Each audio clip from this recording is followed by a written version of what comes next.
A thriving global civilization vanished in a single decade. Around 1200 BCE, a mysterious naval force known as the Sea Peoples swept across the Mediterranean, burning empires to the ground. This video will give you a complete understanding of one of history's most profound and puzzling collapses. Who were these unidentified raiders, and what chain reaction did their attacks set off that rewrote the world's future?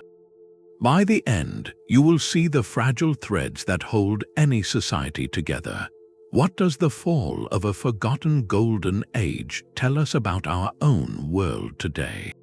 For nearly 3 centuries, the great kingdoms of the late Bronze Age wove a complex web of trade and diplomacy. It was a world of astonishing connectivity, a kind of ancient global network. From the palaces of Mycenaean Greece to the grand temples of Egypt, from the powerful Hittite heartland in Anatolia to the wealthy merchant city of Ugarit on the Syrian coast, a constant flow of goods and messages crossed the sea. Ships carried not just copper from Cyprus and tin from distant lands to forge bronze, but also ivory, glass, precious oils, and finely crafted pottery. Royal courts exchanged formal letters on clay tablets, addressing each other as brother, negotiating marriages, and appealing for shipments of grain or silver in times of need. A famous peace treaty, etched in silver, even ended decades of conflict between the Egyptian pharaoh Ramesses II and the Hittite king Hattusili III, creating a stable balance of power. This system was held together by palace-centered economies, where scribes tracked every shipment and artisan crafted luxury goods for an elite, international clientele. It was a glittering, interdependent age, but such a system, for all its sophistication, had hidden stresses. It relied on predictable trade routes, stable climates for harvests, and the unwavering authority of those central palaces. The entire structure was like a magnificent tapestry, rich and detailed, but if a few crucial threads were pulled, the whole image could begin to unravel with surprising speed. And that is precisely what happened. Yet the first clear vision of the storm arrives from the very empire that survived it. On the sun-baked stone walls of Pharaoh Ramesses III's mortuary temple at Medinet Habu, a story of chaos is permanently etched.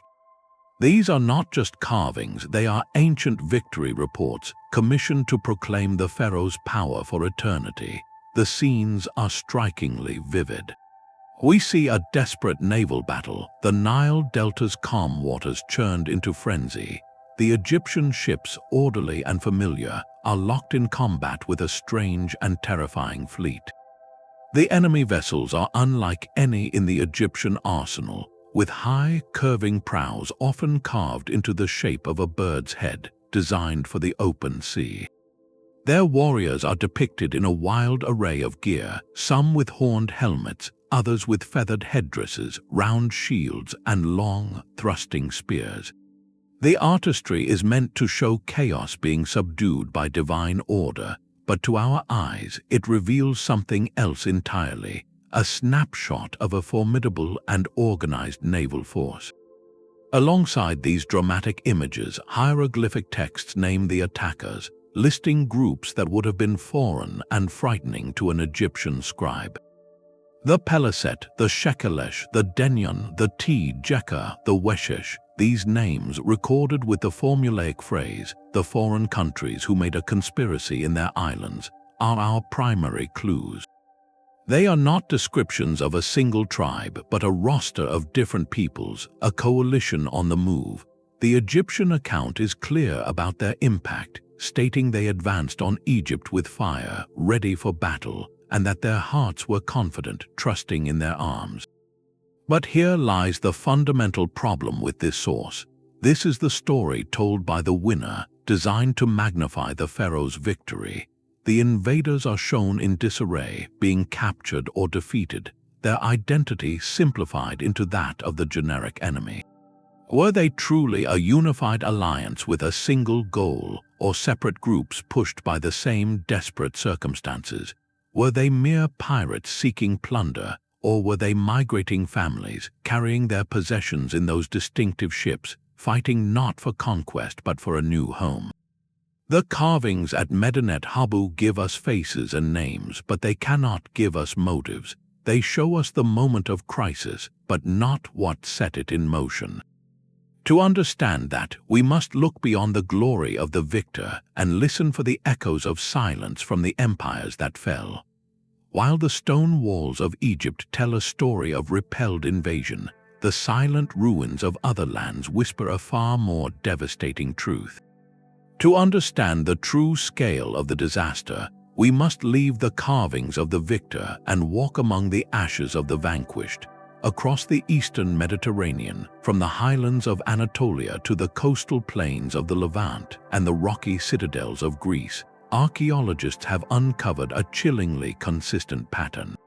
It is a layer in the soil, a distinct line of blackened stone, shattered pottery, and collapsed walls that dates to the very end of the 13th century before the Common Era.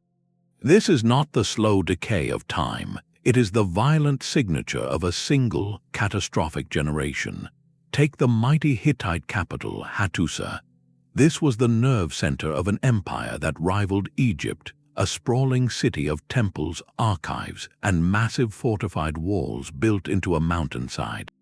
Yet around 1200 BCE, the city was consumed by a great fire and utterly abandoned.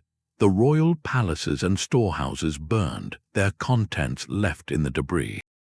Crucially, there is no evidence of a slow decline or a gradual takeover. The city was not repurposed by a new culture. It was simply left empty, a ghost capital on the Anatolian plateau. Its fall was not just a military defeat, it was the extinguishing of an entire imperial administration. Then there is Ugarit, a wealthy and vital port city on the coast of modern-day Syria.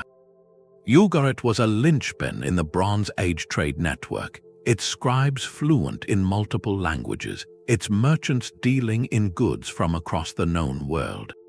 Here, the end feels hauntingly immediate.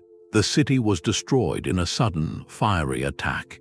In the ruins, archaeologists found something profoundly poignant, a clay tablet that had been placed in a kiln to bake, preserving its message for eternity. It is a frantic letter from the king of Ugarit to the governor of a nearby region, pleading for military aid. He writes that the enemy's ships are already here, that they have set fire to his cities and done great harm. The most telling detail, the plea ends with a desperate admission. He says his own troops and ships are away, stationed in another land. The letter was never sent. The kiln and the entire city were engulfed in flames before the messenger could depart. This single artifact transforms the archaeological layer from an abstract event into a human moment of terrifying realization. The wave of destruction did not spare the Aegean.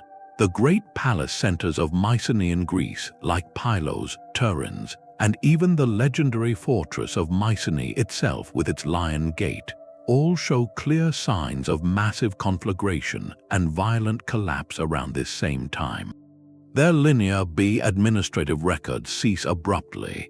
The sophisticated palace economies that organized everything from bronze production to linen distribution simply stopped functioning.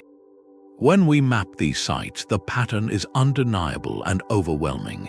Within the span of a few decades, nearly every major political and economic center across this interconnected world was violently destroyed or permanently abandoned. This was not a series of unrelated local wars or rebellions. The coordination and the sheer geographic spread of the collapse point to a force that could strike multiple powerful kingdoms in quick succession. A force that moved with a speed and a fury that the old system could not comprehend or contain. The archaeology tells us that the Sea Peoples were not just raiders, they were a systemic shock, a catalyst that found a world of towering palaces and pushed them one by one into the smoldering dust. But if these were the masters of naval warfare, what kind of fleet could they have commanded? we have no surviving wrecks of their ships, no blueprints left behind. To understand their power, we must piece together clues from archaeology and later maritime traditions. The carvings at Medinet Habu offer our only visual evidence, and they suggest vessels built for a singular, aggressive purpose. Unlike the broad, sail-driven merchant ships of the Egyptian or Canaanite coastlines, designed to haul bulk cargo, the Sea People's galleys appear sleek and predatory.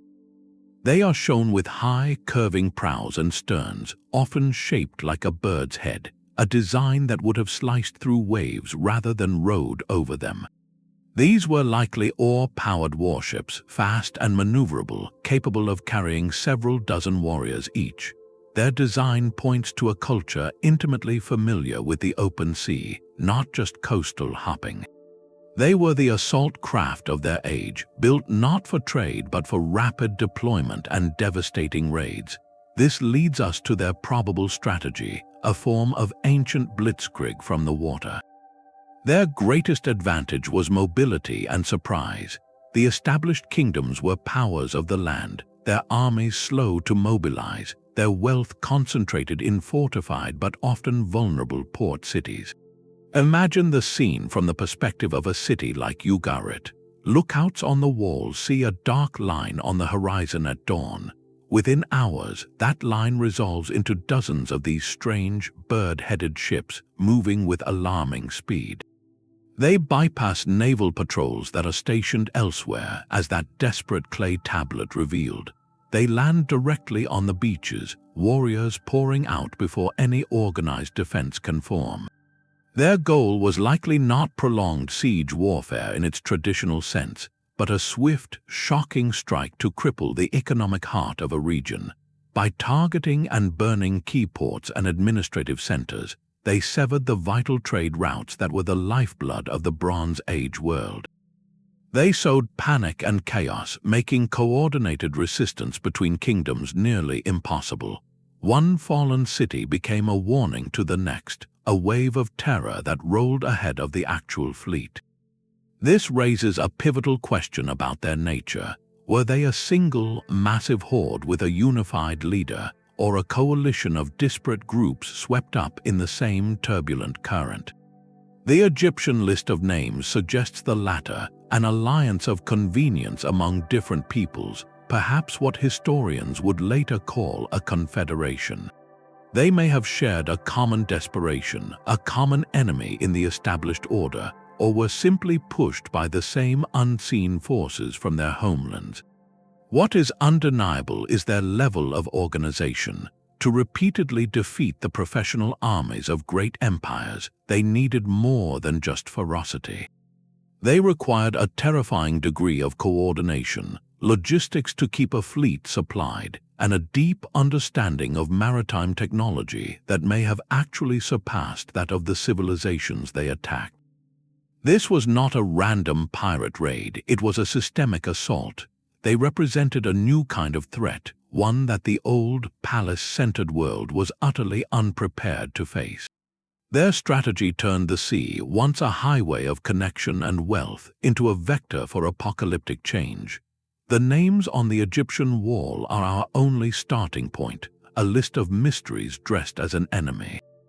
Who were the Peliset, the Denyen, the Shekelesh? For over a century, scholars have pieced together fragments of pottery, linguistics, and scattered texts, building competing theories that often tell us more about our own desire for a clear story than about the raiders themselves. One compelling idea suggests they were not outsiders at all, but insiders of a collapsing system. Imagine the upheaval as the great palaces of Mycenae or the Hittite Empire fell.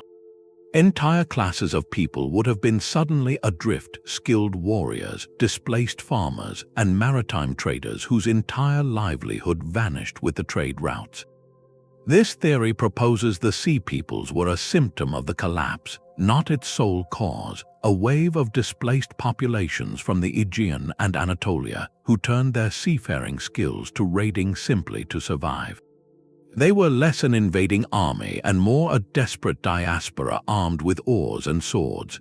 A different thread of evidence points westward. Pottery shards with distinctively Aegean styles found on islands like Sardinia and Sicily, and along the southern coast of Canaan, suggest some groups may have originated in or passed through the central Mediterranean. Could the Shekelesh be early Sicilians or the Shardana warriors from Sardinia, drawn east by the turmoil and the lure of richer lands? This theory paints them as opportunistic raiders from the fringes, seeing the old kingdoms weaken and moving in to fill the power vacuum. The most enduring connection, however, ties directly to a famous biblical people. Many historians note a compelling link between the Egyptian, Peliset, and the Philistines, who later settled on the coast of Canaan. The material culture in early Philistine cities, like distinct pottery and architectural styles, shows clear Aegean influences. It suggests that one major faction of the Sea Peoples did not just raid and leave, but stayed, eventually becoming the settled, formidable rivals of ancient Israel. This was not a fleeting raid, but a migration that reshaped the regional map for centuries. Yet for every connection, there is a contradiction. The archaeological record is a mosaic where the pieces from different regions do not fit a single picture. The styles of pottery, weapons, and burial practices attributed to the Sea Peoples are not uniform, they are a mixture. This has led many modern researchers to a more complex and perhaps more truthful conclusion.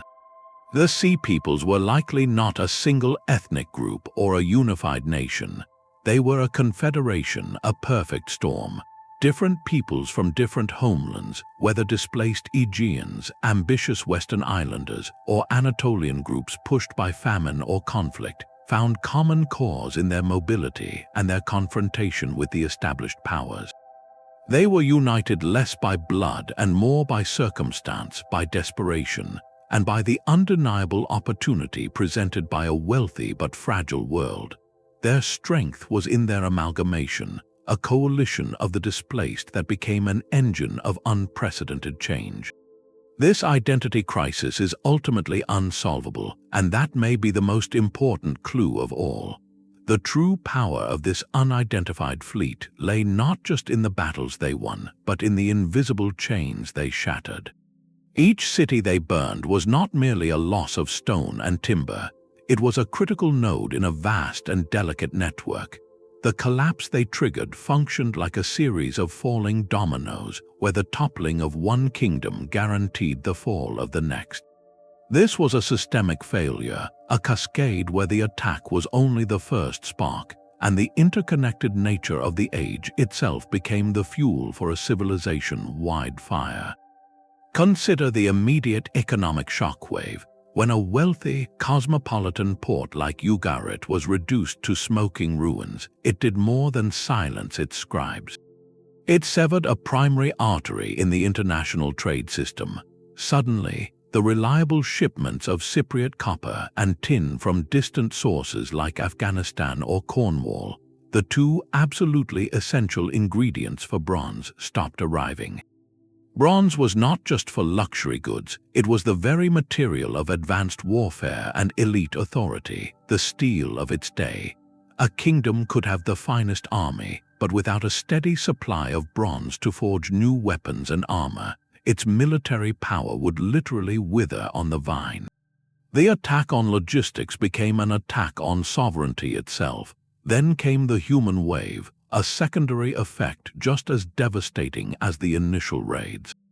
As each palace center fell, it released a flood of people with nowhere to go. Professional soldiers, now unemployed mercenaries, found their paymasters gone. Entire communities of farmers, their fields scorched or their harvests seized, were pushed from their land.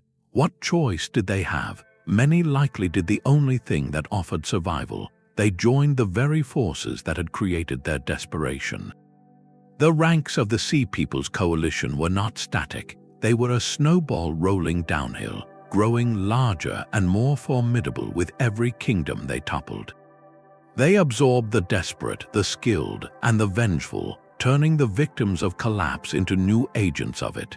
This created a terrifying feedback loop of displacement and violence that no single kingdom could halt. The geopolitical balance, carefully maintained for generations, disintegrated overnight. The sudden and complete collapse of the Hittite Empire in Anatolia was perhaps the single most consequential domino. For centuries, the Hittites had been the great northern rival to Egypt, a military superpower that checked Egyptian ambitions in the Levant. With Hattusa abandoned and its imperial administration erased, that colossal counterweight vanished. The buffer states and vassal kingdoms in modern-day Syria and Lebanon were left utterly exposed, caught between the advancing sea peoples from the sea and other emerging pressures. Egypt, under Ramesses III, managed to defend its own Nile heartland in a series of desperate battles, but it could not save the broader system. The world shrank and the light of international diplomacy flickered out. The elegant clay tablet letters between brother kings ceased because there were no more brother kings left to write to. This is the profound lesson of the domino effect. The late Bronze Age world was not a collection of isolated fortresses. It was an intricate and deeply interdependent machine. The sea peoples, whether by brilliant strategy or brutal accident, did not need to conquer every city personally. They only needed to deliver a sharp, shocking blow to the system's most vulnerable points, its ports and trade nexuses. Once those key nodes failed, the whole network began to consume itself. Trade froze, alliances fractured, specialized knowledge was lost, and populations were sent spiraling into motion. The collapse moved from a military event to a socio-economic one, and finally to a cultural one. The intricate tapestry of the age did not simply tear in one place. It unraveled completely because every thread was connected. What began as targeted raids on coastal cities ended by plunging 3 continents into a twilight era, a stark demonstration of how fragile even the most glittering civilization can be when its fundamental connections are cut. Yet one civilization did not fall, but stood on the very brink. For the Kingdom of Egypt, the arrival of the Sea Peoples was an existential threat, a final wave in a storm that had already swallowed every other power they knew. The pharaoh who faced this crisis was Ramesses III, and his desperate, ingenious defense along the Nile Delta would become the defining moment of his reign, immortalized on the walls of his mortuary temple. The carvings depict a 2-pronged strategy, a masterclass in turning geography into a weapon. Understanding he could not defeat the enemy fleet in the open sea, Ramesses chose his battleground with care. He fortified the marshy branches of the Nile Delta with ranks of archers, planting his infantry firmly on the shore. Then he readied his own riverine fleet, positioning them to block the narrow channels where the invaders' deep-sea vessels would be most vulnerable. The plan was a trap to funnel the bird-headed ships into confined waters where they could be surrounded and overwhelmed from both land and water. The reliefs show the chaotic climax, with enemy vessels capsizing, warriors tumbling into the water to be captured or meeting their end, while Egyptian archers rain arrows from the banks. Ramesses claimed a total victory, stating he had turned back the invaders like a net catches birds, preventing them from ever reaching the heart of Egypt. But how much of this is historical fact, and how much is the expected propaganda of a divine king? The outcome itself is not in doubt. Egypt survived when others did not.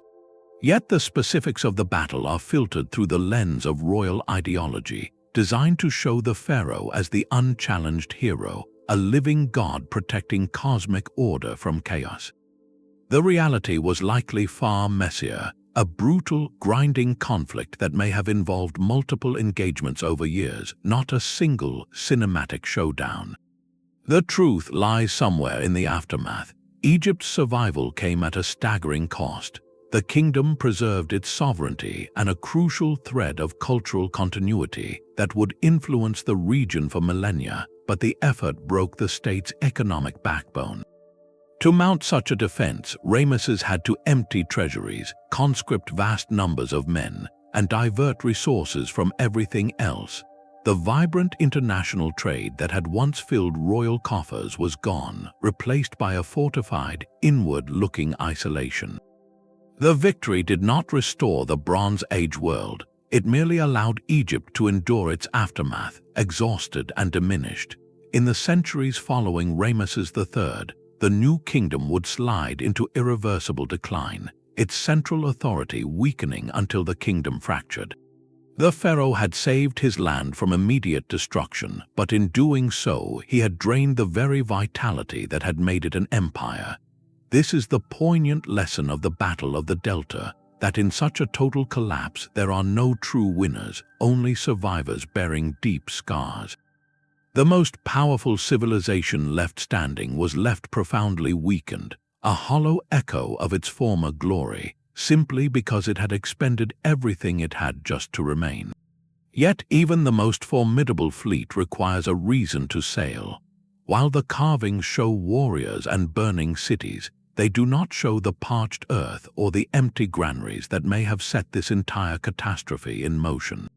To understand why these diverse groups moved with such desperate force, we must look beyond the battlefield and into the very climate of the age. Emerging science now paints a startling backdrop to the era of collapse, a period of profound and prolonged environmental stress. Paleoclimatologists studying ancient tree rings from Anatolia and sediment cores from the Mediterranean seafloor have uncovered evidence of a severe multi-decade drought that gripped the region right at the turn of the 12th century. This was not a single bad harvest, but a generation-long shift towards aridity, a drying of the world. Some researchers link this climatic shift to massive volcanic eruptions, events that could have spewed sun-blocking ash into the atmosphere for years, lowering global temperatures and disrupting seasonal rainfall patterns that civilizations depended upon. Imagine the slow, grinding pressure of such a change. In an age utterly reliant on predictable annual floods from the Nile and regular winter rains in the Fertile Crescent, a succession of failed harvests would have been a disaster of unimaginable scale. Famine would have followed, not as a sudden event but as a creeping shadow. The social contract that held palace-centered societies together, where the central authority stored grain and redistributed it in lean times, would have been tested to its breaking point. When the granaries emptied, loyalty would have evaporated. Peasant farmers facing starvation might have abandoned their ancestral fields. Skilled artisans, their workshops idle without imported materials, would have sought survival elsewhere. This creates a powerful new lens through which to view the sea peoples. They may not have been a foreign horde descending upon a healthy world, but rather the violent leading edge of a vast, climate-driven migration. Drought and famine could have dislodged entire populations from their homelands in Anatolia, the Aegean, and beyond, sending them on the move in search of fertile land that could support their families. The ships were their means of travel, and their formidable martial skill was born from the necessity of taking what they could no longer grow. In this light, their attacks were not purely acts of conquest, but acts of desperation and displacement. They were both a symptom of a collapsing ecological order and a direct cause of its final political collapse. The old kingdoms, already weakened by failing harvests and internal unrest, found themselves unable to absorb these waves of desperate, armed migrants. The fleet was the spark, but the world it sailed into was already soaked in the volatile fuel of ecological stress. This interdisciplinary view complicates the traditional narrative of heroic defenders and savage invaders. It suggests that the true story of the Bronze Age collapse is not a simple tale of warfare, but a tragic convergence where environmental change, human movement, and systemic fragility collided. The unidentified fleet did not act in a vacuum. They moved through a world that was already coming apart at the seams, and in their struggle to survive, they helped pull the final threads loose. The silence that followed the fires was perhaps the most profound loss of all. When the great palaces burned, they did not just destroy buildings, they immolated entire systems of knowledge, erasing languages and identities from the historical record in a single, devastating generation. This was a cultural blackout, a severing of memory so complete it plunged the region into a twilight era scholars now call the Greek Dark Ages. The collapse was not merely political, it was cognitive. Consider the fate of the Hittite Empire. For centuries, their scribes had meticulously recorded everything from international treaties to religious rituals on clay tablets, using the intricate wedge-shaped script known as cuneiform. The language itself, Nessite, was the voice of a superpower, but with the abandonment of Hattusa, that voice was suddenly and utterly silenced. No one was left to read those tablets, to teach the next generation of scribes, or to preserve the stories and laws etched in the clay. The language did not evolve, it simply ceased to be a living tongue, becoming an archaeological puzzle to be decoded millennia later.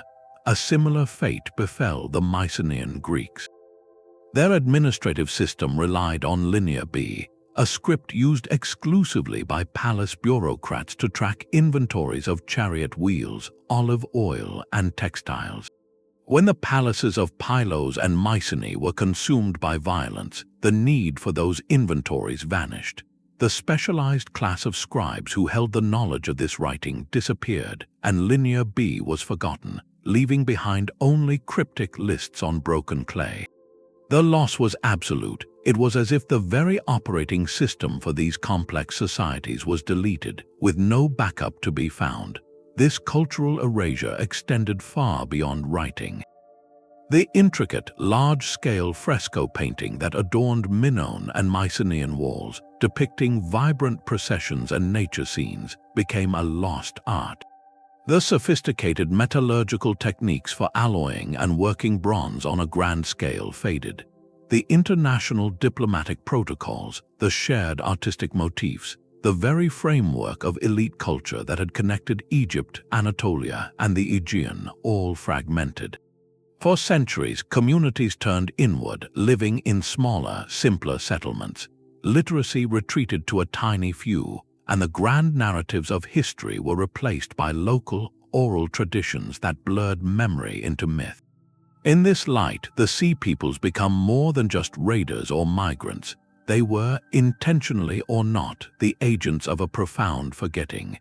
Their attacks shattered the vessels of cultural transmission. They did not just topple kings, they broke the chain that passed knowledge from one generation to the next. Yet within this stark reality lies a paradoxical truth. This clearing of the slate, however traumatic, created a vacuum. The old traditions, while magnificent, were also rigid, tied to palace hierarchies and brittle international systems. Their disappearance, after a long period of struggle and simplification, made space for entirely new experiments in society, politics, and identity. From the ashes of the Hittite world, smaller Neo-Hittite and Aramean states would eventually arise. In the Aegean, after centuries of silence, new alphabetic scripts would emerge, and the city-state, the polis, would be born, setting the stage for classical Greece. The Philistines, once the paliset of the Egyptian inscriptions, would settle and build their own distinctive culture on the Canaanite coast. The Dark Age was not an empty period, but a necessary, if painfully long, period of gestation. The old world had to be forgotten before a new one could be imagined. But how do you remember a world that has been erased? When written records vanish and cities lie in ruins for centuries, memory does not simply die, it transforms. It becomes myth, the profound trauma of the Bronze Age collapse, a shockwave that shattered civilizations, did not disappear from human consciousness. Instead, it echoed down the generations, its reality slowly distilled into the powerful, symbolic language of legend. One of the most resonant echoes can be heard in the epic cycles of ancient Greece, particularly the story of the Trojan War. While the war described by Homer is a tapestry of gods and heroes, its historical backdrop is strikingly aligned with our era of collapse. The conflict is centered around a wealthy, fortified city on the coast of Anatolia, a land that was the heart of the Hittite sphere of influence. Could the Trojan War legend preserve a garbled, poetic memory of real, devastating conflicts over the control of the vital sea lanes and trade routes that once connected the Aegean to the riches of the East? The archaeology of the site known as Troy shows it was indeed a significant and wealthy citadel that was destroyed by fire around the right time frame, not once but several times. In the collective memory of the shattered Mycenaean world, the collapse of the entire international system, with its rivalries over ports and metals, might have been compressed over centuries of storytelling into the singular, archetypal saga of a great expedition against a mighty eastern city. The heroes of the Iliad, then, are not just fictional characters, but perhaps the mythologized remnants of the last warrior kings of the Palace Age, their deeds amplified in song long after their kingdoms had turned to dust. A more direct link between record and legend appears in the biblical narrative. The Egyptian inscriptions at Medinet Habu name the Peliset as a primary foe, a group that settled on the coast of Canaan and became known as the Philistines. Centuries later, Hebrew scribes crafting their own origin stories would depict these same people, the Philistines, as a formidable, iron-wielding, seafaring threat emerging from Kafta, often identified with Crete or the Aegean world. The cultural memory of facing this powerful foreign maritime power, one that had once nearly overwhelmed even Egypt, was preserved and woven into the foundational texts of another culture. This transformation is a fascinating process. Oral traditions act as a kind of cultural geology, where the immense pressure of a real, catastrophic event gradually fossilizes into story. The complex, decade-long campaign of an unidentified fleet becomes the archetypal invasion from the sea. The desperate migration of displaced families becomes the arrival of a nation of giants. Historical leaders are elevated to the status of demigods, and collective trauma is personified into singular, monstrous foes. These stories are not factual history, and we must not read them as such. But they are something equally valuable. They are testament.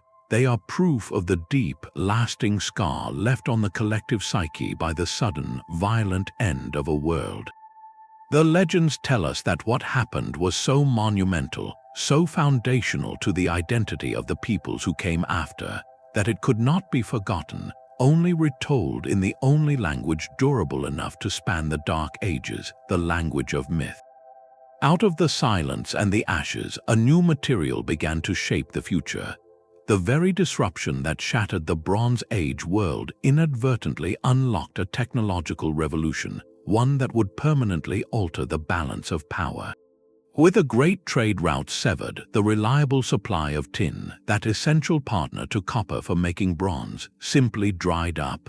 The old elite material became a relic of a lost era, too scarce and too costly for the fractured world that remained. This crisis of scarcity forced innovation into the most unlikely of places. Communities turned to a metal they had long known but largely ignored: iron. Unlike bronze, which required sourcing components from distant, now inaccessible lands, iron ore was remarkably common, found in deposits across the Mediterranean and Near East. The knowledge to work it, however, was a difficult secret. Early iron was often brittle, but through relentless experimentation in the centuries following the collapse, smiths discovered techniques like repeated heating and hammering, carburization to create steel, and quenching to produce metal that was not only serviceable but, in time, superior. The age of iron had dawned not from a moment of genius but from sheer necessity. This shift in technology triggered a profound democratization of power. In the old palace system, the production of bronze was a state monopoly. Controlling the tin and copper meant controlling the means of warfare, restricting the finest weapons and armor to a small, elite warrior class who served the king. Iron changed that equation entirely. The raw materials were everywhere. The tools required, a furnace and an anvil, could be set up in any village. a competent local smith could now produce effective swords, spearheads, and tools without any permission from a distant palace. This meant that smaller groups, even individual communities, could arm themselves to a degree that was previously impossible. The military advantage of the great kingdoms evaporated. Warfare was no longer the exclusive domain of chariot-riding aristocrats. It became accessible to farmers and herders who could now defend their homes with weapons of their own making. The very substance of conflict had been transformed, leveling the ancient battlefield. This technological leveling accelerated a parallel political transformation. The old, top-heavy palace bureaucracies, which had collapsed under their own weight and the attacks from the sea, were not rebuilt. In their place emerged a patchwork of smaller, more agile, and fiercely independent political units. Along the coast of the Levant, the Phoenician city-states like Tyre and Sidon rose to prominence not as land-based empires, but as nimble maritime mercantile powers, using the sea as their highway to reconnect the Mediterranean world. Further south, the Philistine Pentapolis, a confederation of 5 cities established by the former sea peoples, became a dominant regional force. In the inland hills, the decentralized tribes of Israel and Judah gradually coalesced into small kingdoms, their identities forged in contrast to the coastal powers. These new entities were experiments in governance, often centered on a chief city, but with power more distributed among merchant families, tribal elders, or religious institutions. They were built for resilience and adaptation, not monumental grandeur. The chaos of the collapse had, in a brutally indirect way, shattered a rigid, interconnected system, and from its fragments allowed for 1,000 new experiments in how to organize society. The world that emerged from the Dark Age was fundamentally different from the one that entered it. The universal, elite culture of the Bronze Age palaces was gone, replaced by a vibrant mosaic of distinct peoples, languages, and local identities. The classical world of the Phoenicians, the Greeks, the Israelites, and the Arameans was built upon this fragmented foundation. Their rivalries, their innovations in writing with simpler alphabets, their new forms of worship and government, all were made possible because the old mold had been irreparably broken.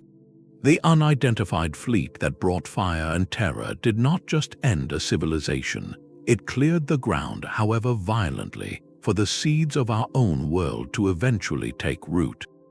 The story of their decade of destruction is ultimately a story of an ending so complete, it became an unexpected and arduous beginning.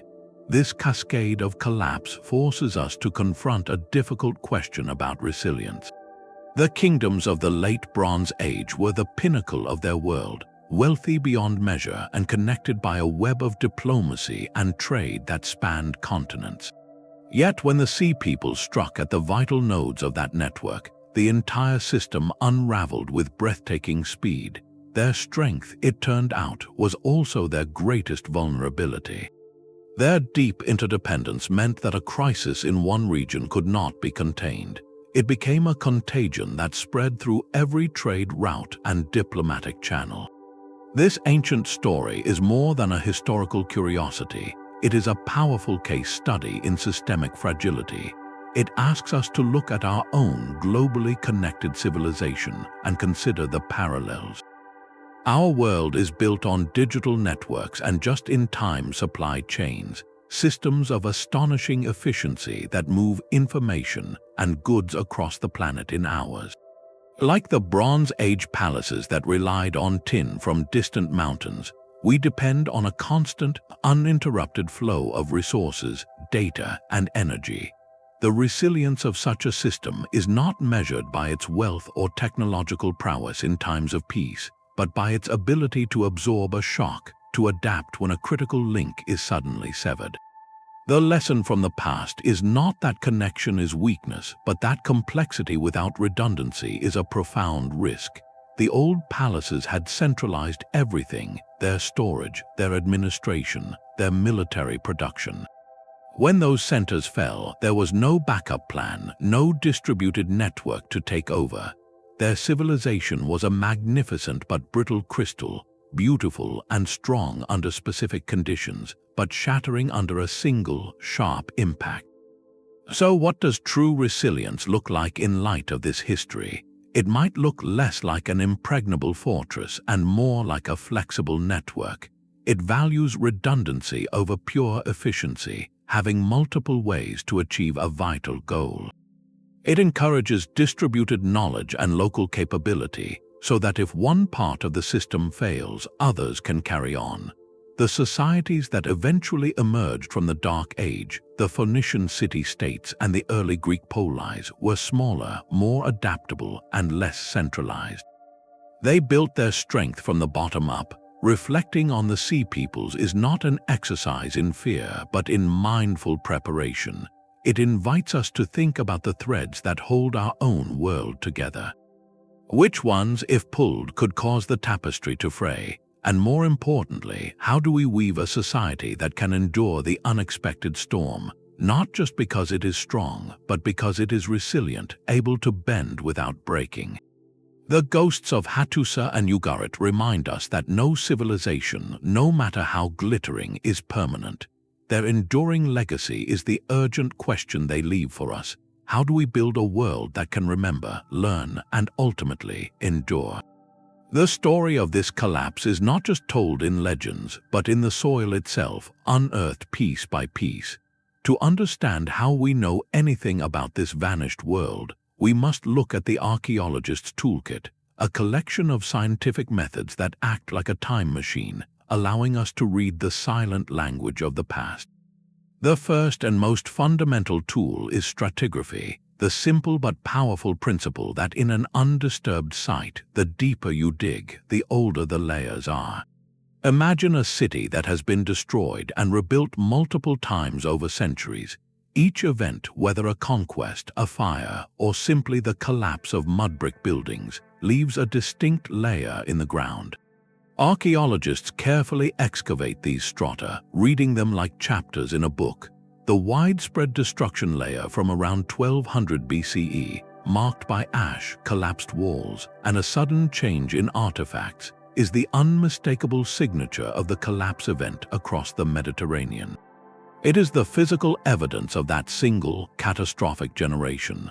Another crucial chapter in this buried book is written in clay. Pottery typology is the study of how ceramic styles, shapes, and decorations change over time. Because pottery is so common, fragile, and constantly being replaced, it becomes a perfect chronological marker.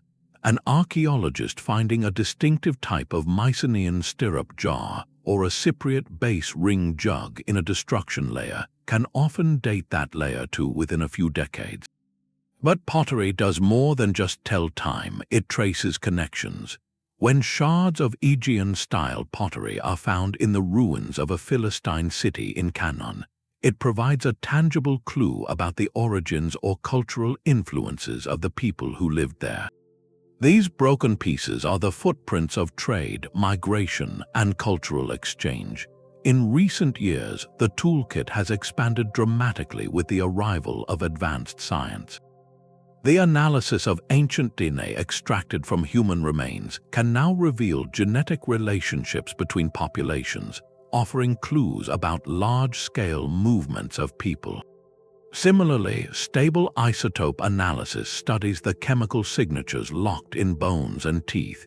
The isotopes in your drinking water and the food you eat leave a permanent record. By studying these isotopes, scientists can determine whether an individual grew up locally or migrated from a distant region, and even reconstruct their diet, telling us if they were farmers, herders, or relied on marine resources.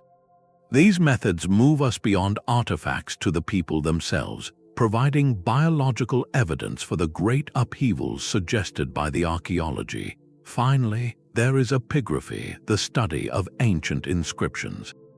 This is where the silent past finds a voice, however fragmented. The great reliefs and hieroglyphs at Medinet Habu are a prime example. Epigraphers painstakingly copy, translate, and interpret these texts, separating historical fact from royal propaganda to extract names, events, and the worldview of the scribes. A single clay tablet, like the unsent plea for help found at Ugarit, can transform an anonymous layer of ash into a moment of human desperation. Understanding these tools, from the simple trowel to the DNA sequencer, is vital. It shows us that history is not a set of fixed facts, but a painstaking process of detective work. Each method has its limitations, and conclusions are always tentative, waiting to be revised by the next discovery. This collaborative science builds our narrative layer by layer, connecting shattered pottery, genetic clues, and ancient words to reconstruct a world that was almost completely forgotten. Yet the very idea of a single, apocalyptic invasion has come under intense scrutiny. Is the traditional story of a mysterious fleet bringing down civilization in a decade too neat, too satisfying a narrative for a far messier reality? A growing chorus of historians and archaeologists now challenges this classic interpretation, urging us to look beyond the carvings and the destruction layers for a more complex truth. One compelling critique centers on scale and timing. While the archaeological record shows widespread destruction, it does not necessarily prove a single, coordinated campaign. Could the burning of cities from Greece to the Levant represent not one wave, but many separate crises unfolding over 50 or even 100 years? A rolling collapse where one region's failure triggered instability in the next through trade disruption and refugee flows might look like a simultaneous event when viewed from a distance of 3,000 years. This perspective suggests the Sea Peoples were not the cause, but a symptom, one violent element in a perfect storm of pre-existing troubles. The most significant challenge to the invasion theory points inward at the empires themselves. These were top-heavy, fragile states. Their palace economies depended on taxing peasants and controlling long-distance trade. Evidence from clay tablets hints at growing unrest, with mentions of food shortages, bands of outlaws disrupting the countryside, and even internal rebellions. What if the true collapse began with a systemic failure, a rupture in the social contract between the ruling elite and everyone else? In this view, the grand palaces were hollowed out from within by inequality and mismanagement long before any foreign ship appeared on the horizon. The destruction layers, then, might mark the violent climax of internal revolts, where desperate populations overthrew their own rulers, with any external raiders simply arriving in the chaos to deliver the final blow. This leads to a crucial re-evaluation of our primary source, the Egyptian inscriptions. Pharaohs were not historians, they were propagandists. The monumental reliefs at Medinet Habu served a divine purpose, to show the king as the defender of cosmic order against the forces of chaos. Magnifying the threat magnified the victory. Could the Sea Peoples have been a real but much smaller series of raids, inflated into a cataclysmic invasion to cement Ramesses III's legacy? The Egyptians had a long tradition of depicting foreign enemies as unified hordes, a literary and artistic convention that simplified a complex world into a clear story of us versus them. Engaging with these debates does not dismiss the reality of the collapse, but deepens our understanding of its causes. It reminds us that history is rarely a simple story of heroes and invaders. More often, it is a tangled web of environmental stress, economic pressure, social unrest, and external shock. The unidentified fleet may have been the spark, but the kindling was already piled high. The ongoing mystery of the Bronze Age collapse, with all its competing theories, is a powerful lesson in humility. It shows that the past is not a fixed story, but an ongoing conversation, one where each new discovery, each fresh perspective, can reshape our view of how civilizations end and why. Behind every name on the Egyptian wall was a person who woke each morning to the smell of salt and tar. To understand the collapse, we must step away from the maps of empires and consider the individual standing on the deck of one of those bird-headed ships. What series of impossible choices led them there? For a young farmer from the parched highlands of Anatolia, the decision might have been brutally simple. After 3 years of failed rains, watching his family's store of grain dwindle to nothing, the offer from a passing band of armed men might have sounded like salvation. They spoke of fertile lands by the sea, of cities overflowing with grain hoarded by distant kings. His choice was not between adventure and home, but between a slow, quiet end on familiar ground and a dangerous gamble for survival. For a seasoned warrior from the shattered halls of a Mycenaean palace, his king dead and his oath dissolved, joining the fleet was a way to reclaim purpose and status with the skills he already possessed. Their motives were as varied as their origins, a mixture of desperation, ambition, and the simple human instinct to follow the crowd when the world is falling apart. Life aboard their sleek vessel was a lesson in endurance and shared purpose. The ship was not just transport, it was their floating village, their barracks, and their only possession. Days were governed by the rhythm of the oars and the watch. Men took turns at the benches, their backs straining against the sea, while others kept a sharp eye on the horizon for sail or shoreline. There was little privacy, only the communal bond of shared hardship. Their diet was likely monotonous and practical: hardtack, dried fish, and whatever could be foraged or seized during a brief landing. Fresh water, carried in clay amphorae, was a precious commodity, rationed carefully. At night, they might have huddled under leather cloaks on the deck, the ship rocking beneath them, listening to the creak of the rigging and the older men telling stories of the green coasts ahead. Fear was a constant companion, not just of battle, but of the sea itself, a sudden storm that could swallow them all, or illness that could sweep through the cramped quarters. When land was sighted, their world shifted from endurance to action. Their weapons were a testament to both pragmatism and identity. Archaeology suggests a mix of gear. Many carried long, thrusting spears and round shields made of leather stretched over a wooden frame, good for close combat on a crowded beach. Some, perhaps the wealthier or more prestigious warriors, boasted long, slashing swords of improved iron or bronze, and wore distinctive helmets adorned with horns or circular patterns of sewn boar's tusk. These were not the uniformed soldiers of an empire, but individual fighters whose equipment spoke of their homeland and personal history. Their tactics relied on shock and momentum, a concentrated charge from the surf to overwhelm local militia before any organized defense could form. In the frantic violence of a raid, their social structure would have been clear. They likely followed a charismatic chieftain, a proven leader whose success in prior attacks earned him loyalty. This was not a democratic band, but a hierarchy built on proven courage and the spoils of victory, where a warrior's standing was directly tied to his ferocity and luck in the fray. Yet to define them solely by the moment of attack is to miss their humanity. These were people who carried more than weapons.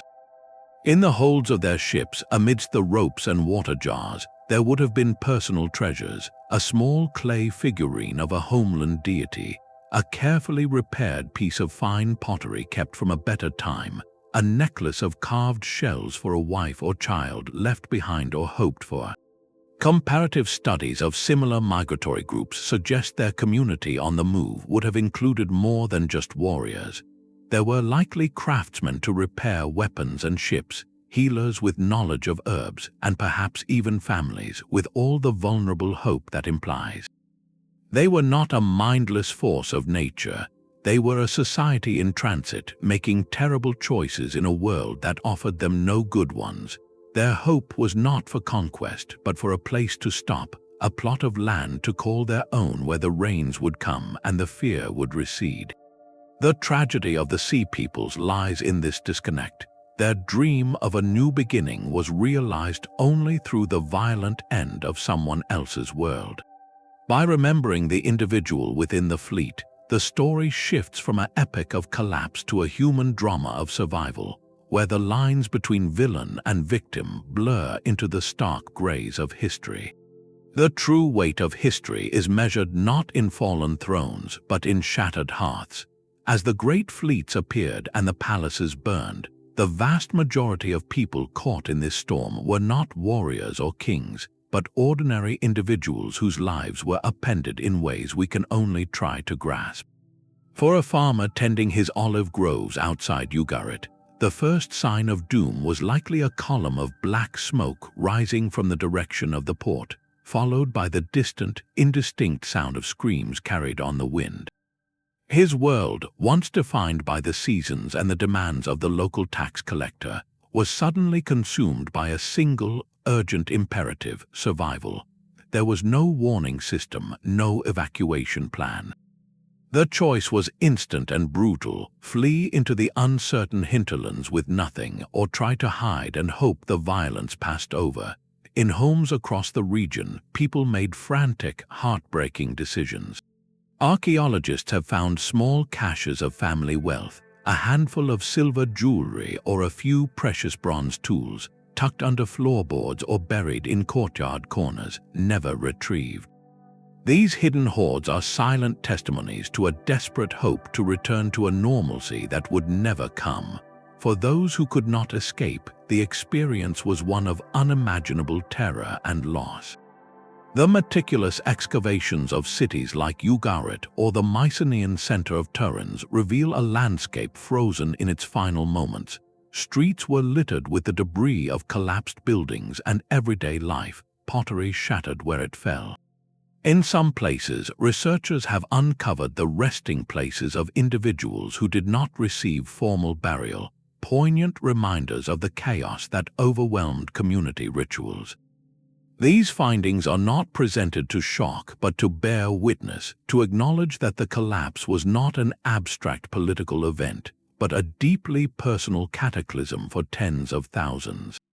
The human cost extended far beyond the immediate violence. A merchant who had spent a lifetime building trade connections across the sea found his entire livelihood, his network of trust and contract, obliterated overnight. An artisan, a master potter or metalsmith whose skills were passed down through generations, saw his specialized knowledge become instantly obsolete as the market for fine goods vanished. Family lineages were severed, stories and traditions lost as communities were scattered. The stable world of local gods, seasonal festivals, and interwoven kinship ties was torn apart. For these people, the end of the Bronze Age was not a historical transition.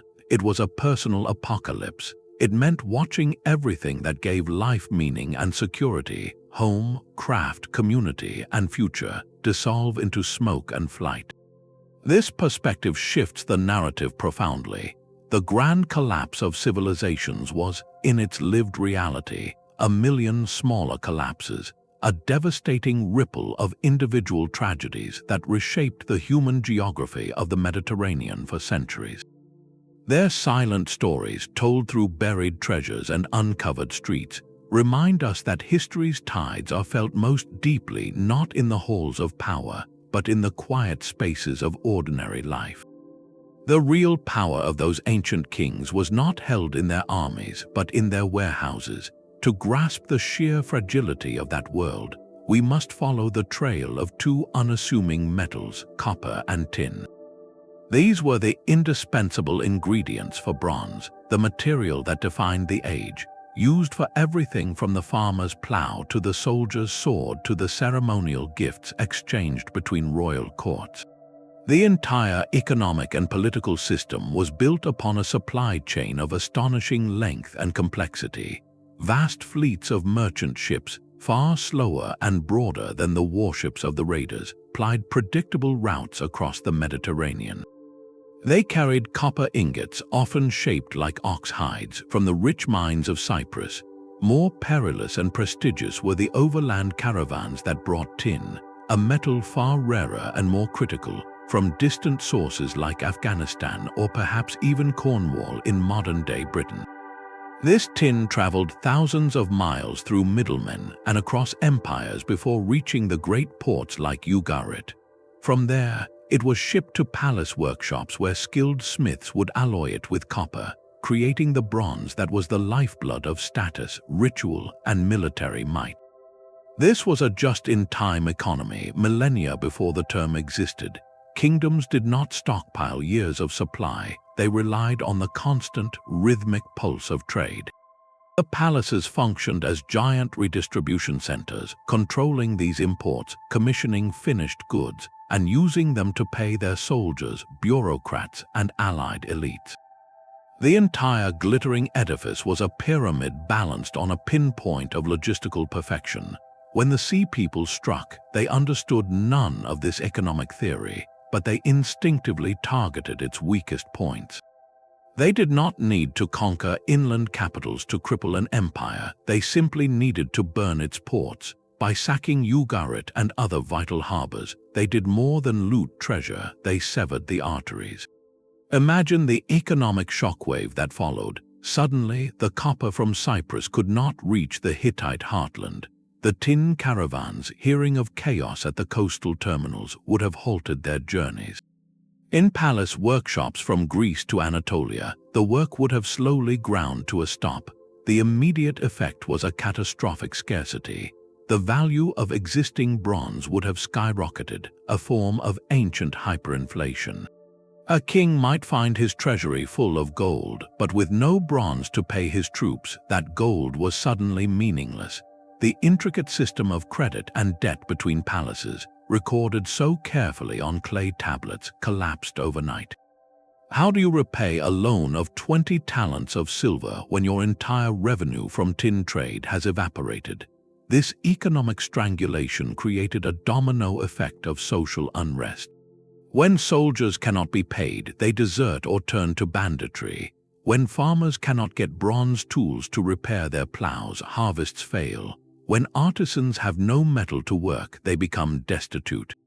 The palace, which positioned itself as the provider and protector, could no longer fulfill its most basic promises. The social contract, already strained by potential famine, shattered completely. This reveals a profound truth about the collapse. The military victories of the sea peoples were devastating, but the economic aftermath was what made the destruction permanent. They executed a form of systemic warfare, attacking the commercial nodes that sustained their enemies' power. A kingdom could survive the loss of a battle, but it could not survive the loss of its economic purpose. The lights did not go out because every last soldier was defeated. They went out because the fuel that powered the entire civilization, the steady flow of bronze, was cut off at the source. The silence that followed was not just the silence of abandoned cities, but the silence of empty workshops and idle ports, a testament to how deeply a society's fate is tied to the invisible pathways of trade. The silence that settled over Greece was not peaceful, it was profound. For nearly 4 centuries after the great citadels burned, the landscape entered what scholars term a dark age, a period where the light of written history flickered out completely. The population plummeted, with estimates suggesting a drop of as much as 90% in some areas. Grand palaces like Pylos and Mycenae were not rebuilt, their massive stone gateways left as lonely sentinels overlooking valleys slowly being reclaimed by wild grasses. People retreated to small, scattered villages, often in defensible hilltop locations far from the coast, a clear sign of a world turned fearful and inward. The intricate bureaucracy of the Mycenaean world vanished, and with it the skill of writing. Linear B, the script used solely for palace inventories, was utterly forgotten, leaving an entire society functionally illiterate for generations. Material culture became starkly simple, with the fine, decorated pottery of the palatial era replaced by plain, utilitarian wares. It was a world stripped back to its barest essentials, where survival, not splendor, was the daily goal. Yet within this apparent emptiness, a crucial transformation was quietly taking place. The disappearance of the overpowering central palace created a vacuum of authority. and into that space stepped a new kind of leader, the local chieftain or basileus. These were not kings in the old sense, commanding scribes and far-flung territories. Their power was personal, rooted in martial prowess, generosity, and the loyalty of a small band of followers. A chieftain's status was displayed not in frescoed halls, but in the metalwork of his weapons, the size of his herds, and his ability to distribute feasts to his community. This was a society organized around the oikos, the household, and the personal bonds between leaders and their people, a system far more flexible and locally rooted than the rigid palace hierarchies it replaced. This long period of fermentation, though shadowed by hardship, proved to be a necessary crucible. Freed from the monolithic cultural template of the Mycenaean palaces, different communities began to develop their own distinct identities. By the 10th century before the Common Era, a new artistic spirit emerged from the simplicity. Potters began decorating their vessels with precise, abstract patterns, lines, zigzags, and concentric circles, giving birth to the geometric style. This was not mere decoration. It was a new visual language of order and balance, reflecting a society slowly rebuilding its sense of structure and community. Most importantly, this was the era that gave voice to memory. Without writing, the great stories of the past, the blurred legends of the Trojan War and the heroic age, were preserved and refined through oral poetry. Bards traveled between communities, weaving tales of Achilles, Odysseus, and Agamemnon, stories that preserved a kernel of the lost world while defining ideals of honor, struggle, and human fate for the new one. The epic poems attributed to Homer were the magnificent culmination of this centuries-long oral tradition, composed as the Dark Age was finally lifting. From this fragmented, localized world, a revolutionary political idea gradually took shape, the polis or city-state. Unlike the top-down palace state, the polis was conceived as a shared community of citizens, however narrowly defined at first, centered on an urban hub and its surrounding countryside. The experiments in leadership among the Dark Age chieftains evolved into more formal structures of shared governance, councils, and citizen assemblies. The geometric art, the communal festivals where Homeric verses were recited, and the new focus on a defined civic space all pointed toward a society learning to organize itself from the ground up. The destruction of the old, interconnected Bronze Age world had been terribly complete, but that very completeness allowed for something entirely new to be born from the ground left fallow. The Greek world that would eventually emerge with its philosophy, democracy, and enduring art was not a direct descendant of the Mycenaean palaces. It was their unexpected and distant successor, forged in the long, quiet aftermath of a civilization's end. While the Greek world was rebuilding in isolation, the eastern shores of the Mediterranean witnessed a more direct and dynamic rebirth from the ashes. The collapse of the great Bronze Age powers did not leave the Levant empty. It cleared the stage for new actors to step into the spotlight, transforming the very agents of upheaval into the architects of a new era. Two peoples in particular rose from this chaotic landscape, their destinies forever shaped by the sea, the Phoenicians and the Philistines. The Phoenicians were not newcomers but survivors who adapted brilliantly. They were the descendants of the ancient Canaanite inhabitants of coastal cities like Tyre, Sidon, and Byblos, cities that had been nodes in the old trade network. When the Hittite and Egyptian influence receded, these cities found themselves suddenly autonomous. Instead of rebuilding towering palaces, they doubled down on their greatest strength, the sea. Freed from paying tribute to distant overlords, their merchants turned the Mediterranean into their marketplace. They perfected the construction of sturdy, deep-hulled trading vessels, known as goloi, and became the indispensable middlemen of the Iron Age. They transported not just goods but knowledge, most famously disseminating a simple, revolutionary alphabet derived from earlier scripts.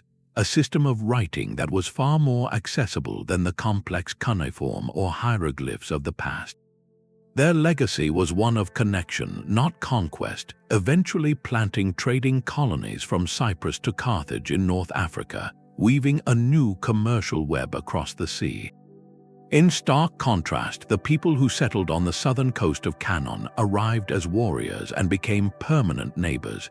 These were the Philistines, a name scholars strongly link to the Peliset listed on Pharaoh Ramesses III's temple walls.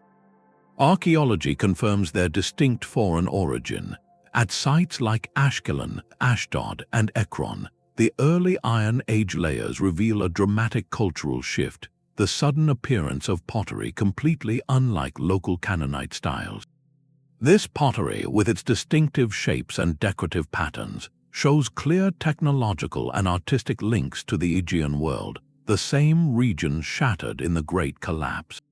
These were not just raiders passing through, they were migrants who brought their families, their cooking styles, and their gods, establishing a powerful confederation of 5 major cities, the Philistine Pentapolis.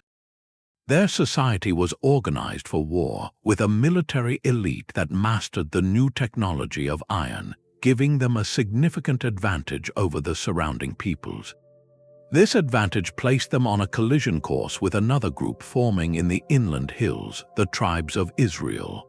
The conflict between the Philistines and the Israelites, as preserved in the Hebrew Bible, became one of the defining narratives of the region. Stories of the giant warrior Goliath facing the young David are not merely tales of individual combat, but a powerful metaphor for the struggle between the sophisticated, coastal, iron-wielding power of the Philistines and the emerging, faith-based identity of the inland Israelites. This cultural friction, born from the displacement of the collapse, forged identities on both sides. The Philistines, often remembered through the lens of their adversaries, were far more than just villains in a biblical story. They were a complex, urban society that eventually adopted local Canaanite language and customs, while retaining their unique material culture for centuries. Their very presence pushed the scattered Israelite tribes toward unification under kings like Saul and David, who needed to centralize power to resist the Philistine threat. In this way, the aftermath of the Sea People's onslaught set the geopolitical stage for the next millennium. The Phoenicians looked outward, building a commercial empire on the waves. The Philistines looked inward, digging roots into the coast and shaping the political destiny of their neighbors. Both demonstrate the same profound lesson: out of the fire and chaos of a civilization's end, new peoples can rise, not to restore the old order, but to invent entirely new ways of living, trading, and defining themselves against one another. The vacuum left by the collapse was not an emptiness but an opportunity. Our own world is woven together by threads far more numerous and invisible than those of the Bronze Age. We live within a system of breathtaking interdependence, a global network where digital signals move money, algorithms manage inventories, and container ships trace precise routes across oceans to deliver components just as they are needed. This efficiency is our civilization's crowning achievement, yet it also echoes a familiar vulnerability. The lesson of that ancient collapse asks us to look at our own hyper-specialized world and wonder, where are the critical nodes? A single point of failure in our digital infrastructure, whether from a cyber event or a solar storm, could freeze financial systems and paralyze logistics in an instant. Our just-in-time supply chains mean most cities hold only a few days' worth of essential goods, relying on a constant, unimpeded flow from distant factories and farms. A major disruption in one key shipping lane or a prolonged closure of a vital port could send shockwaves through the entire network, creating shortages that cascade from one industry to the next. We even face a modern version of that ancient climatic stress, with changing weather patterns threatening agricultural stability and increasing the frequency of disruptive events. The unidentified fleet of our time would not necessarily be wooden ships, but could be a constellation of simultaneous shocks, a pandemic that halts movement, a series of extreme weather events that cripple harvests, and a coordinated attack on digital systems, all occurring within a narrow window. Such a combination could test the resilience of our interconnected systems in ways we have only begun to consider.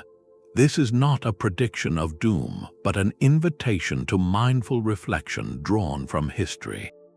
The societies that survived the Bronze Age collapse or eventually rose from it were those with flexibility and local capability. They were not the most centralized or efficient, but the most adaptable. For us, building resilience might mean valuing redundancy over pure efficiency, encouraging distributed energy grids and local food production, and ensuring that vital knowledge and skills are not concentrated in too few hands. It asks us to consider what true security means in an interconnected age. Is it stronger walls or a more robust network? The ghosts of Hattusa and Ugarit do not warn us of a specific enemy, but of a condition, the peril of a civilization that has become too optimized, too interconnected, and too specialized to absorb a sudden, multifaceted shock. Their story, etched in ash and silence, urges us to look at the magnificent tapestry of our modern world and ask not if it is strong, but if it is resilient. How do we weave a society that can bend without breaking? Yet for all the evidence we have gathered, the sea peoples remain silhouettes against a burning horizon. The stark truth is that after more than a century of modern archaeology, some of the most fundamental questions about them have no satisfying answers. We have names from an Egyptian wall, but we cannot point to a map and say with certainty whether Shekelesh or the Denyen first called home. Were they from the islands of the central Mediterranean, the fractured coasts of Anatolia, or the displaced populations of the Aegean? The pottery shards and genetic clues offer hints, not destinations, leaving their origins a compelling puzzle. Even more elusive is their voice. We have no tablets written in their own language, no poetry or law codes that reveal how they saw themselves and their journey. Their social world, the structure of their families, their songs and stories, are lost to us completely, silenced by the very collapse they helped to enact. The timeline of the catastrophe itself is still being refined by every new excavation. Was it truly a single, furious decade of fire and sword, or a rolling crisis that unfolded over 50 years, a slow suffocation of trade punctuated by violent shocks? Different sites show slightly different dates in their destruction layers, making it difficult to synchronize the collapse into one neat, apocalyptic event. It might have been a wave that broke differently on every shore. Similarly, the role of the changing climate, while supported by powerful scientific data, requires more precise stitching into the human narrative. We know there was a great drought, but how exactly did it translate into the decision to build a fleet and sail toward someone else's land? The chain from climate stress to mass migration to organized naval warfare is still missing crucial links. These gaps in our knowledge, however, are not failures. They are the open spaces that make history a living discipline, not a closed book. Every unanswered question is an invitation. It invites the next generation of archaeologists to dig at a promising site with new tools. It invites linguists to re-examine old inscriptions for overlooked patterns. It invites scientists to extract ever more detailed stories from ancient pollen cores and ice samples. The mystery of the sea peoples endures because it sits at the crossroads of so many fields: environmental science, economics, military strategy, and human migration. Their story is a reminder that the past is not a puzzle to be solved once and for all, but a conversation that continues across the centuries. Each discovery, whether a sunken shipwreck or a new way to analyze tooth enamel, has the potential to shift our understanding, to turn a silhouette into a face, and to hear, at last, a faint echo of a voice from across 3,000 years of silence. The search for answers now moves from the library to the laboratory. To truly identify this fleet, we must learn to read the language of ancient trees, deep ice, and human bone. This is no longer just the historian's quest. It is a collaborative detective story where the tools of modern science are illuminating a world lost for millennia. Take the very climate that may have set this tragedy in motion. Dendrochronology, the study of tree rings, transforms ancient timber into a precise calendar of past weather. By examining the growth patterns in preserved wood from archaeological sites or ancient bog forests, scientists can reconstruct year-by-year conditions. Narrow, stunted rings tell a story of drought and stress, while wider rings speak of plentiful rain. Research from Anatolia and Greece has now identified a pronounced period of severe aridity beginning right around the year 1200 BCE, a dry spell that gripped the region for decades. This isn't just a theory about climate, it's a physical record of the hardship that would have pushed farming communities to their absolute limit, providing the environmental push behind any great migration. Another form of time capsule comes from the frozen peaks of Greenland. Ice cores, long cylinders of ancient ice drilled from glaciers, trap tiny bubbles of the atmosphere from thousands of years ago. Within these bubbles, scientists can measure microscopic traces of pollutants like lead. Astonishingly, spikes in lead pollution detected in Greenland ice have been linked to periods of intense silver and lead smelting during the height of Roman industry. Researchers are now applying this same technique to the Bronze Age, searching for traces of copper and tin particulates from ancient metalworking. A sudden, sustained drop in these atmospheric signatures around 1200 BCE would offer powerful, global evidence of the economic collapse, a silent witness to the moment the great forges of the world went cold. Perhaps the most tantalizing frontier lies beneath the waves. Underwater archaeology holds the potential for a discovery that could change everything, the wreck of a sea people's warship. While none have been definitively found, the search is guided by the carvings at Medinet Habu and knowledge of ancient maritime routes. Finding one of these vessels with its distinctive bird-headed prow would be an unparalleled window. Its construction techniques would reveal their shipbuilding origins. Any cargo or personal effects preserved in the silt could tell us what they carried and where they might have been going. Even the ballast stones, often sourced from a ship's home port, could be geologically fingerprinted to a specific coastline. Such a discovery would transform these raiders from an abstract force into a tangible reality. Finally, the most intimate evidence comes from the people themselves. Paleogenetics, the study of ancient DNA, is revolutionizing our understanding of population movements. By carefully extracting genetic material from human remains found in settlements before and after the collapse, scientists can now trace biological lineages. Did the genetic makeup of coastal cities in Canaan change significantly after 1200 BCE, showing an influx of people from the Aegean or Anatolia? Early studies suggest complex patterns of migration and integration, not a simple replacement of one population by another. This biological data works in concert with archaeology, testing long-held theories about who these groups were and how they interacted with the societies they encountered. This is the new face of historical inquiry, a fusion of disciplines: the climatologist, the geneticist, the marine archaeologist, and the historian now sit at the same table, each contributing a piece to a 3,000-year-old puzzle. Together, they are not just studying a collapse, they are learning to listen to the whispers of the past in the rings of an oak, the chemistry of ice, and the very code of life, slowly pulling the unidentified fleet from the shadows of myth and into the light of understanding. This ancient mystery offers far more than a thrilling detective story from the past. Its enduring value lies in the profound questions it forces us to confront about the very nature of civilization itself. One of its most unsettling lessons is that human progress is not a straight, inevitable line upward.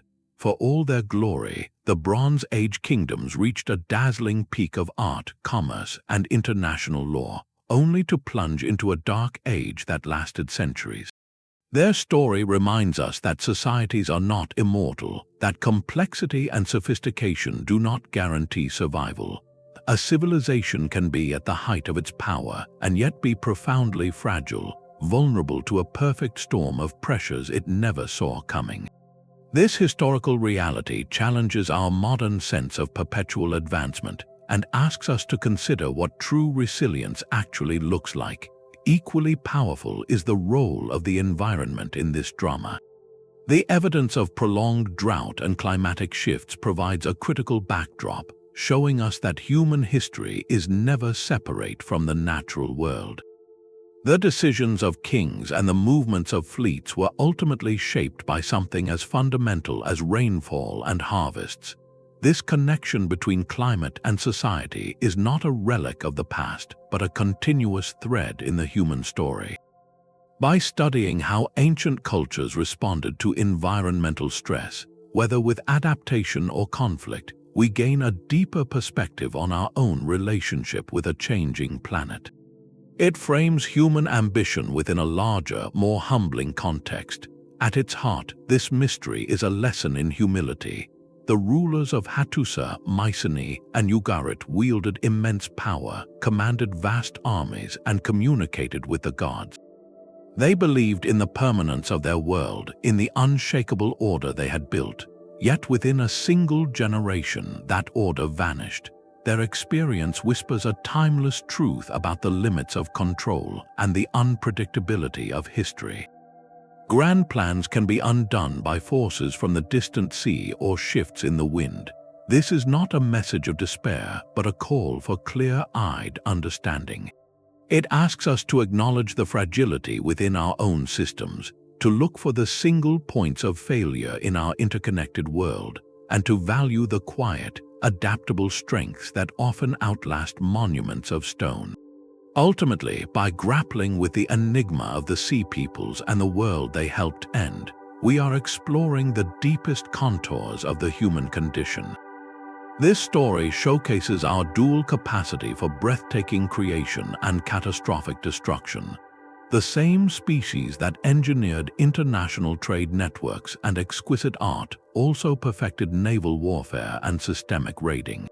It reveals our enduring struggle to build islands of order in a chaotic universe, and the tragic frequency with which one community's struggle for survival becomes another's ruin. Studying this collapse does not give us a map of the future, but it offers a mirror. In the silent ashes of those Bronze Age cities, we see reflections of our own ambitions, our own vulnerabilities, and our own enduring hope to build something that lasts. The story of the unidentified Bronze Age fleet is a haunting tapestry woven from fire, sea, and forgotten languages. Across this series, we have journeyed from the glittering pinnacle of the late Bronze Age world, a place of grand palaces and international letters, through its shocking and rapid disintegration. We have walked among the silent ashes of Hattusa and Ugarit, stood before the carvings at Medinet Habu, and traced the long shadow of this collapse into the fragmented world of the Iron Age and the echoes it sends into our own time. The true names and homes of the sea peoples may remain lost, shrouded in the mists of a dark age, but their impact is an indelible mark on the timeline of humanity. They were the harbingers of an epoch's end, a violent reset that proved no civilization, however wealthy, sophisticated, or seemingly permanent, is immune to the converging pressures of a changing world. As we close this exploration, the words of the philosopher George Santayana come to mind. He noted that those who cannot remember the past are condemned to repeat it. This deep history is not a tale of doom, but a profound lesson in resilience. It asks us to look at the intricate connections of our own world, to value adaptability over brittle efficiency, and to remember that the threads of trade, trust, and shared knowledge are what truly bind a society together. The past does not repeat itself, but it often rhymes. By listening to its echoes, we learn not to predict the future, but to build with greater wisdom. If you found this journey into the abyss of time compelling, subscribe for more explorations of history's greatest mysteries.